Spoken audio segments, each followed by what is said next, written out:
Late-night show host Stephen Colbert is going after his soon-to-be former network, saying CBS blocked him from airing an interview on the broadcast. That interview was with James Tallarico, a Texas Democrat running for Senate, who's also been a vocal critic of President Trump and his policies. Colbert said he was told the interview could violate the so-called equal time rule, which mandates that all political candidates receive equal on-air opportunities.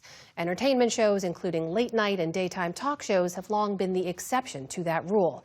But back in January, FCC Chairman Brendan Carr released a letter saying that could change. Here's Colbert from last night. In this letter, Carr said he was thinking about dropping the exception for talk shows because he said some of them were motivated by partisan purposes. Well, sir, you're chairman of the FCC, so FCCU. Because I think...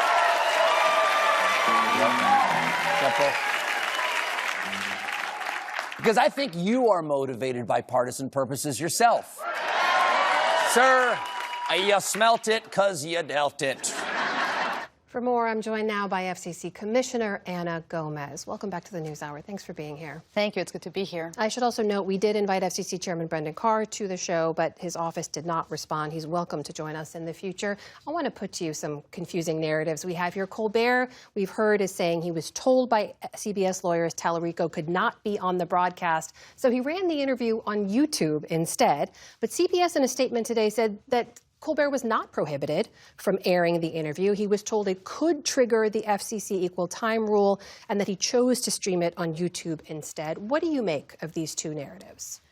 Well, I don't know between the two facts that are being provided, but I do know that what the FCC did this year was it put out a notice about the equal time rule that doesn't really give us anything new. The equal time rule has been on the books for a very long time. It's a part of the statute.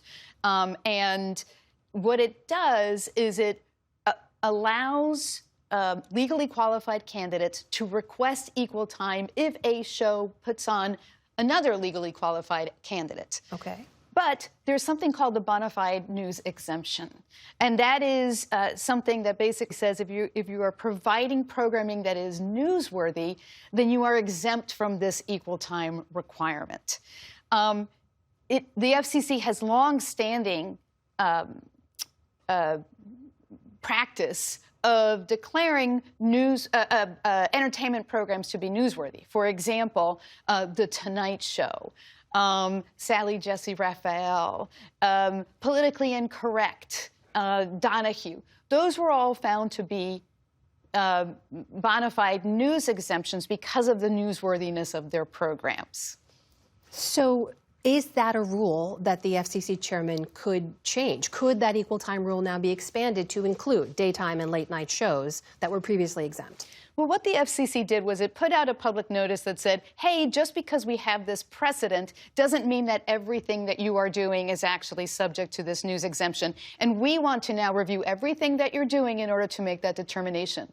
One of the things that's really important to note is that in declaring whether something is subject to the bona fide news exemption, what it does is it says, has the producer, the independent producer, or the broadcaster made a decision that is reasonable about the newsworthiness of that particular programming, as opposed to having the candidate, the programming, the format, the content being done for purposes of harming or helping a particular candidate. The FCC relies on the reasonable good faith judgment of the broadcasters in making that determination. So the point that I'm trying to make here is that this public notice that the Commission put out is not anything new. It is saying we have this equal time rule, and we want people to be aware of that. Yeah. And yet, at the same time, it's now triggered this episode that we're all talking about. I mean, you did accuse CBS of corporate capitulation to administration efforts to censor and control speech. And Texas State Rep James Tallarico, in that interview that aired on YouTube, said sort of the same thing. And take a listen to how he put it. Corporate media executives are selling out the First Amendment to curry favor with corrupt politicians. And a threat to any of our First Amendment rights is a threat to all of our First Amendment rights. There are those who are going to say, though, the interview was published, right? We are airing it, others are airing it, people are talking about it. Why censorship concerns?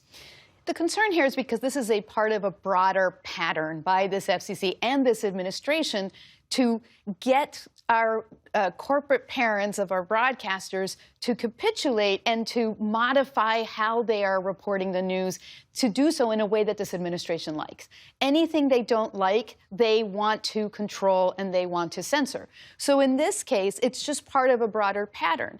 Now, maybe it's true that the facts between CBS and the Colbert Show are different, but the fact that we're in this moment and talking about this tells you that we are in a very precarious moment for our First Amendment, and the FCC needs to stay out of content regulation because our First Amendment prohibits it. So what is the impact of that pattern as you lay it out? How could it change programming, especially when we're talking about a year in which there are midterm elections coming up? Broadcasters are already self-censoring because they don't want to get before the crosshairs of this administration, and that is bad for the First Amendment. It's bad for the freedom of the press. We need broadcasters, we need all journalists to hold us to account because that is their role in our democracy. So this is very serious. That is FCC Commissioner Ana Gomez joining us tonight. Commissioner Gomez, thank you for your time. Really appreciate it. Thank you.